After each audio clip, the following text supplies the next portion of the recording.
आज के वीडियो में हम डिस्कस करेंगे goals of sustainable development TY BCom semester 5 business economics का थर्ड चैप्टर है। इसके पहले मैंने चैप्टर फर्स्ट फिर चैप्टर सेकंड के ऊपर डिटेल वीडियो बनाया है विथ माइंड मैपिंग के साथ, जैसा आप देख सकते हैं ये। अगर आपने वो वीडियो नहीं देखा है तो आप जाके देख लीजिए, फिर उसके बाद ये वीडियो कंटिन्यू कीजिए। इस वीडियो में हम डिस्कस करेंगे कि सस्टेनेबल डेवलपमेंट क्या होता है और उसके कौन कौन से कितने गोल्स हैं वो हम डिस्कस करेंगे। यहाँ पे माइंड मैप है, तो वीडियो को स्टार्ट करने से पहले आप वीडियो को पॉज कर लीजिए और ये माइंड मैप जो है ड्रॉ कर लीजिए, सो दैट जब मैं पॉइंट को एक्सप्लेन करूँ तो आपको ईजिली समझ में आ जाए। ठीक है, चलिए स्टार्ट करते हैं। पहला हम डिस्कस करेंगे कि सस्टेनेबल डेवलपमेंट क्या होता है, वो समझ लेते हैं। फिर उसके बाद जो है उसके गोल समझेंगे तो बहुत इजी हो जाएगा। कंसेप्ट हमारा क्लियर करना है। देखो, sustainable development define as development that meets the need of present. मतलब आज के वक्त में प्रेजेंट में क्या रिक्वायरमेंट है, ठीक है, उस चीज़ को जो है फुलफिल करना, साथ में without compromising ability of future generation to meet their own needs. That means जो भी चीज़ें आज हम लोग यूज़ कर रहे हैं उसको इस तरीके से यूज़ करना है, इस्तेमाल करना है जिससे वो फ्यूचर जनरेशन के लिए भी रहे, ताकि उस टाइम पे जो उनकी ज़रूरतें होंगी वो भी फुलफिल कर सकते हैं। ठीक है, अब यहाँ पे हम लोग कोई भी एग्जांपल्स ले सकते हैं कि आज के वक्त में जैसे अगर हम लोग ट्रीज कट कर देंगे तो फ्यूचर जनरेशन के लिए ट्रीज नहीं बचेगा, है ना। तो वो सस्टेनेबल डेवलपमेंट नहीं है। सस्टेनेबल डेवलपमेंट वो है कि अगर हम फर्नीचर का यूज़ कर रहे हैं या हम ट्रीज को कट कर रहे हैं तो हम उसको प्लांट भी करना चाहिए, सो दैट वो ट्रीज जो है फ्यूचर जनरेशन के लिए रहे। दैट मीन्स प्रेजेंट में हमको फर्नीचर चाहिए, हमको एक डेवलपमेंट करना है, हमको ढेर सारे ट्रीज हम कट करते जा रहे हैं, ठीक है, इंफ्रास्ट्रक्चर्स रोड बनाने के लिए, तो वो प्रेजेंट डेवलपमेंट है। लेकिन वो ट्रीज कट कर रहे हैं तो फ्यूचर जनरेशन के लिए नहीं बचेगा। तो उस केस में जो है हमको प्लांट भी करना है trees, so that future generation के लिए भी जो है बचा रहे, ताकि उनकी जो जरूरतें होंगी उस टाइम पे वो फुलफिल कर सकते हैं। बेसिकली प्रिजर्व करके रखना, so that future generation can also use. यहाँ पे क्या बोलता है, sustainable development define development that meets need of present without compromising ability for the future generation to meet their own needs. ऐसा हमको नहीं यूज करना है कि भाई वो बचे ही नहीं फ्यूचर जनरेशन के लिए, right. If country adopt the sustainable development strategy, so GDP grow rate में नॉट बी वेरी हाई। देखो, जब हम लोग सस्टेनेबल डेवलपमेंट अडॉप्ट करते हैं तो उस केस में क्या होता है कि हमारा जो ग्रोथ रेट है, जो डेवलपमेंट है, जो प्रोडक्शन आउटपुट लेवल है, वो हो सकता है कि ज़्यादा ना हो, कम हो, लेकिन लॉन्ग टर्म में बहुत ज़्यादा बेनिफिट मिलता है। जैसे एग्जांपल के तौर पे ऑर्गेनिक फार्मिंग। अब अगर हम लोग फर्टिलाइजर्स का यूज़ करेंगे तो वो जो सॉइल होता है वो सॉल्टी हो जाता है। तो कुछ टाइम, मतलब कुछ सालों में, 10 साल में, 20 साल में, फिर वो ज़मीन पे आप जो है अनाज नहीं उगा सकते। ज़मीन क्या होगी, पूरी तरीके से ख़राब हो गई। क्यों? क्योंकि हमने वहाँ पे फर्टिलाइज़र यूज़ किया।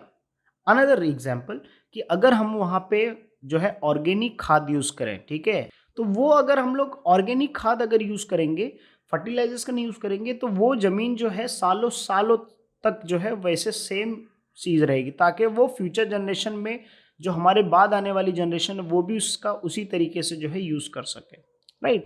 तो हमारा डेवलपमेंट स्लो होगा, प्रोडक्शन थोड़ा कम होगा, लेकिन फ्यूचर जनरेशन के लिए जो है वो काफ़ी ज़्यादा हेल्पफुल होगा, राइट। तो यहाँ पे देखिए लिखा है, इसलिए लिखा है जीडीपी ग्रोथ रेट में नॉट बी वेरी हाई, इसलिए नहीं हाई हो सकता, but it will be sustainable over a long period of time. ज़्यादा वक्त तक उस चीज़ को जो है वैसे रहेगा, राइट। सो आई होप आपको समझ में आ गया होगा what is sustainable development, right. Now अभी अगर आपके माइंड में कोई एग्जांपल है तो कमेंट करके बताओ, ठीक है, कमेंट में एग्जांपल्स करो, सो दैट बाकी लोग भी जो है वो कमेंट रीड करें और उनको भी एक नए नए ऐसे एग्जांपल्स मिले और मुझे भी कुछ सीखने को मिले, ठीक है।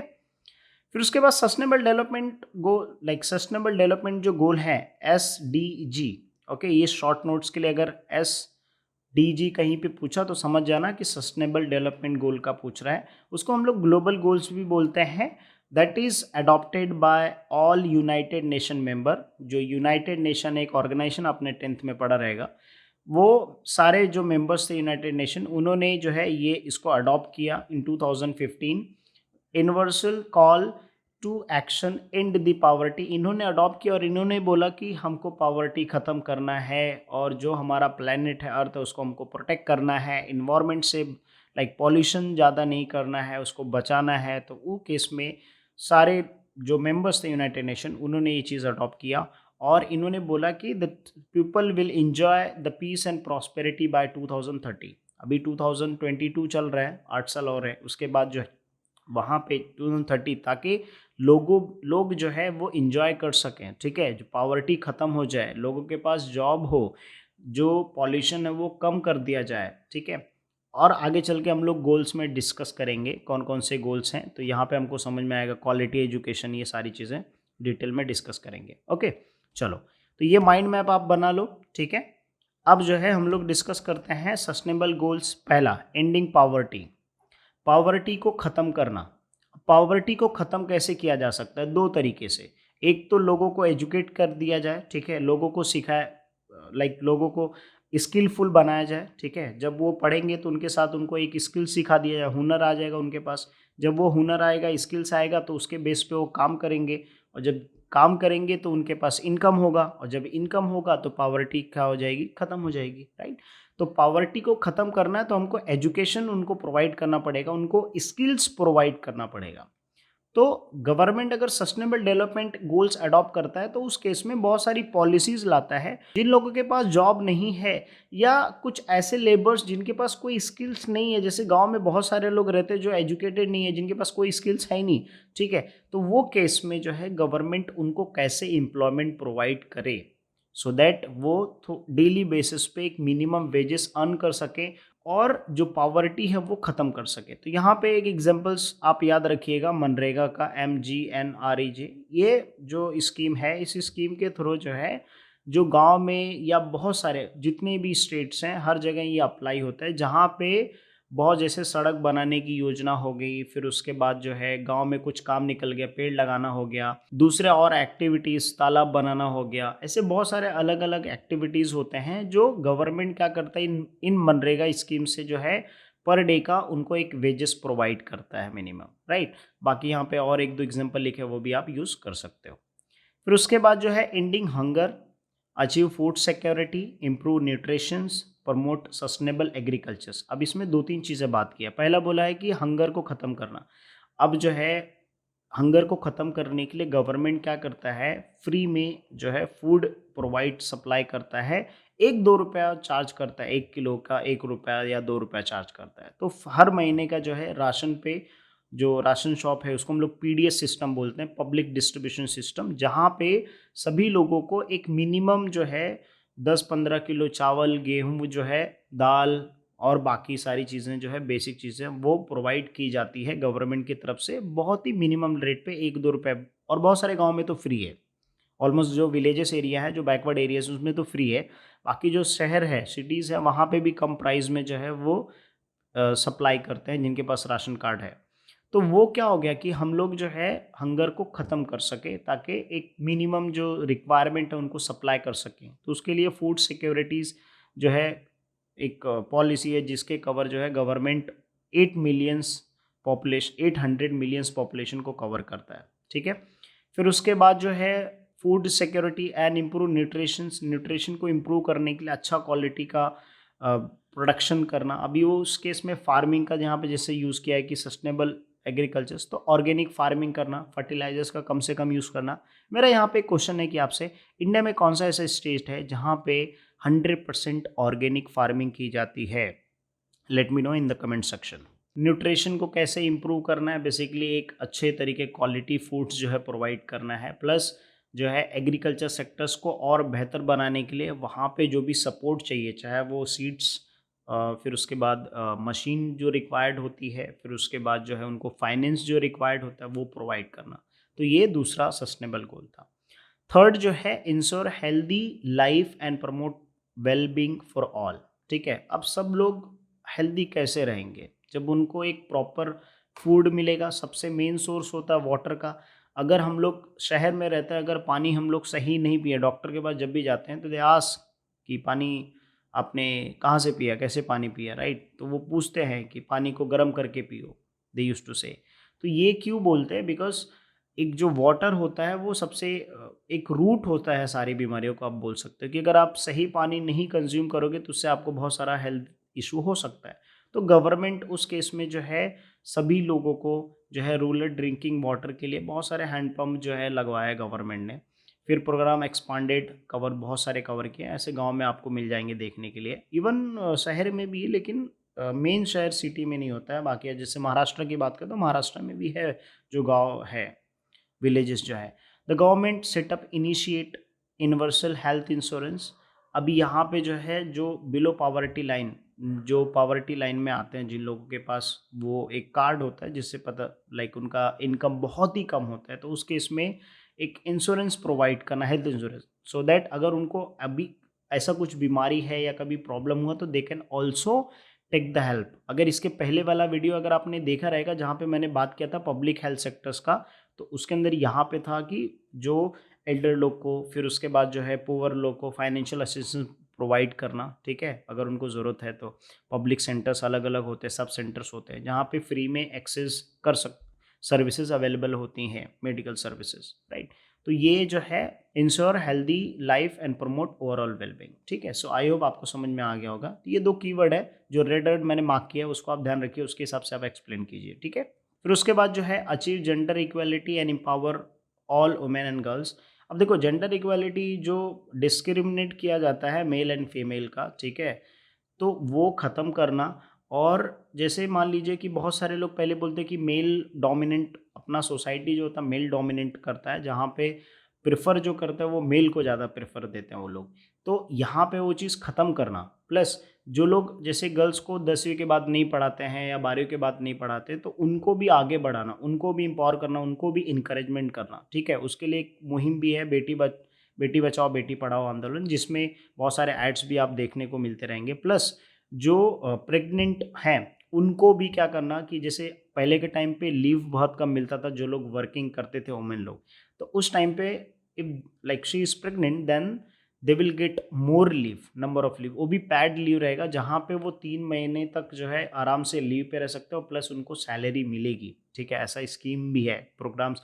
प्लस जो है गवर्नमेंट की तरफ से, इसके पहले वाला वीडियो में मैंने बताया था, गवर्नमेंट की तरफ से जो है बहुत सारी फाइनेंशियल असिस्टेंस भी प्रोवाइड की जाती है। इसीलिए जो है गवर्नमेंट हमको जब हॉस्पिटल्स में जाते हैं तो वहाँ पे पेपर लेके बैंक में जो है अकाउंट ओपन करके, जॉइंट अकाउंट होता है हस्बैंड वाइफ का, और फिर जो है वहाँ पे डिटेल फिल करना पड़ता है, गवर्नमेंट की तरफ से जो है अमाउंट क्रेडिट कर दिया जाता है, तो वो भी असिस्टेंट प्रोवाइड करना, राइट। तो ये सारी चीज़ें क्या बोलती है कि जो इक्वलिटी है, ठीक है, इक्विटी है, ठीक है, वो क्या करना कि जो डिस्क्रिमिनेशन को खत्म करना, इक्वलिटी करना, ठीक है। सो एम्पावरमेंट करना वुमेन का, राइट। सो आई होप आपको समझ में आ गया होगा। और अभी के टाइम पे तो बहुत ज़्यादा सोशल सिक्योरिटी, वुमेन सिक्योरिटीज़ के लिए भी बहुत सारे ऐसे पॉलिसीज़ और बहुत सारे ऐसे कदम गवर्नमेंट ने लिया है जहाँ पे एम्पावर करना, ठीक है, ताकि वो भी आगे बढ़े, ठीक है, रिस्पेक्ट मिले उनको भी एक, राइट। फिर उसके बाद जो है build resilient that is strong, ठीक है, strong infrastructures, promote sustainable industrialisations. Production हमको बढ़ाना है तो हमको इंडस्ट्री सेटअप करना पड़ेगा, और इंडस्ट्री जब सेटअप करना पड़ेगा उसके लिए लोगों को इनकरेजमेंट करना पड़ेगा कि भाई आप बिजनेस सेटअप करो। तो वो that is fosters that is encourage the innovations. Innovation basically something new, ठीक है। अब ये चीज़ को समझना कैसे है कि जब भी आपके माइंड में कुछ आइडिया होता है, उस आइडिया को, जैसे बिजनेस आइडिया है, तो उस चीज़ को आप वो बिजनेस सेटअप करना चाहते हो, तो उस आइडिया को आपने इम्प्लीमेंट किया, राइट। तो वो इम्प्लीमेंट करने के बाद फिर आप बिजनेस स्टार्ट किया, तो बिजनेस हमेशा जीरो से स्टार्ट होता है, धीरे धीरे आगे चल के बड़ा होता है। तो एक इनोवेशन होना चाहिए। इनोवेशन कैसे आता है? बेसिकली कुछ प्रॉब्लम है, उस प्रॉब्लम का आपने सॉल्यूशन ढूंढ लिया, that will become innovation, simple is that, right. जैसे मोबाइल का एक एग्जांपल, इनोवेशन में पहले क्या था कि भाई लॉक ओपन करना बहुत डिफिकल्ट होता था, देन टच का दे दिया, इजीली ओपन कर सकते हैं, फेस का दे दिया, इजीली ओपन कर सकते हैं, और भी बहुत सारे ऐसे मोबाइल। इवन अगर हम लोग इंडस्ट्रियलाइजेशन करना है तो उसके लिए इंकरेजमेंट क्या करना है, इनोवेशन। जैसे कोई बिजनेस सेटअप करना चाहता है, ठीक है, कुछ प्रॉब्लम है जिसको, अभी हमारे इंडिया में जो है ऐसी कार, इलेक्ट्रॉनिक कार जो है बनाना, जिससे हम लोग जो ऑयल वाली कार है उनको सब खत्म करके इलेक्ट्रॉनिक ग्रीन एनर्जी बना देना, ठीक है, उसका यूज़ करना है, रिन्यूएबल एनर्जी का यूज़ करना। तो उस केस में अगर कोई इनोवेशन है तो उसको इनकरेजमेंट करना। कैसे इनकरेजमेंट करना? ऐसा बोल के नहीं, फाइनेंशियल असिस्टेंस प्रोवाइड करना, ठीक है, जो टैक्स होता है उसके लिए जो है सब्सिडीज़ दे देना गवर्नमेंट की तरफ से, so that number of industries open हो, बिजनेस सेटअप हो, जिससे क्या हो, जो ओवरऑल ग्रोथ हो इकोनॉमी का वो बढ़े, राइट। सो आई होप आपको समझ में आ गया होगा। Conserve and sustainable use of ocean and sea marine resources. अब ये जो कंजर्व होता है दैट इज बेसिकली जो वेस्टेज है उसको अवॉइड करना, ठीक है, और जो पॉल्यूशंस होता है उस चीज़ को कम करना और उसको प्रॉपर ट्रैक करना, so that is the conserve and sustainable use of ocean and sea marine. क्योंकि बहुत सारे क्या होता है कि जब भी हम लोग मरीन इंश्योरेंस का मरीन अगर हम लोग यूज़ कर रहे हैं रिसोर्स का, तो उस केस में अगर पॉल्यूशन होता है तो बहुत सारी, जैसे आपने देखा रहेगा कि मछलियाँ मर जाती हैं, ठीक है, उसमें जो एक जगह से एक्सपोर्ट इंपोर्ट किया जाता है तो जो ऑयल उसके अंदर समुद्र में जाया जाता, कचरा हम लोग जो डंप करते हैं उसके समुद्र के अंदर, वो सारी चीज़ें क्या करती है, इन्वायरमेंट के ऊपर बहुत ज़्यादा इफेक्ट करती है, ठीक है। आपको ये चीज़ बहुत शॉक लगेगा जान के कि बहुत सारे कंट्रीज जो कचरा होता है उनका वो डंप करती है सीज में, ठीक है। तो आप नेट पे सर्च करके देख लीजिएगा, बहुत सारी वीडियोस मिल जाएंगी, आपके आँख खुल जाएंगे देखने के बाद, ठीक है।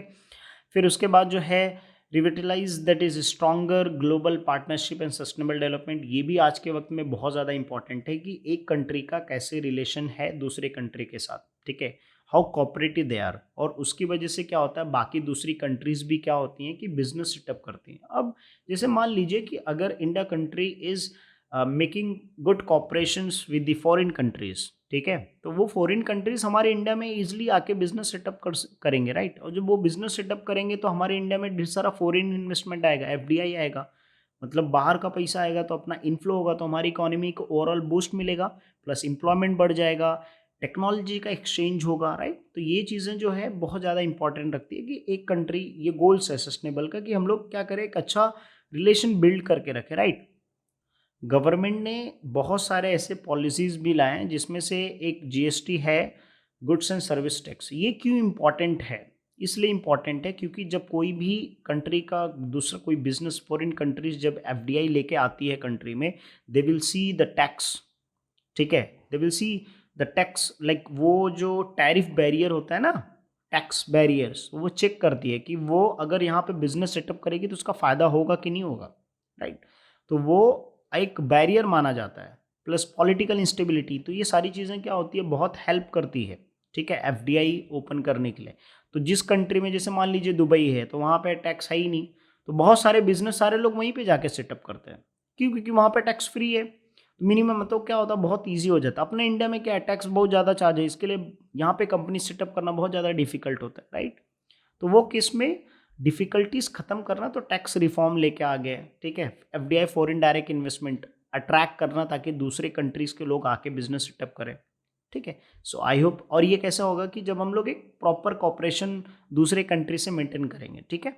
सो आई होप आपको समझ में आ गया होगा। अगर हाँ तो वीडियो को लाइक कीजिए, कमेंट कीजिए एंड फीडबैक जरूर दीजिए। नेक्स्ट वीडियो में हम डिस्कस करेंगे make in India and objectives of make in India, achievements, invest in India, right. चलो मिलते हैं नेक्स्ट वीडियो में।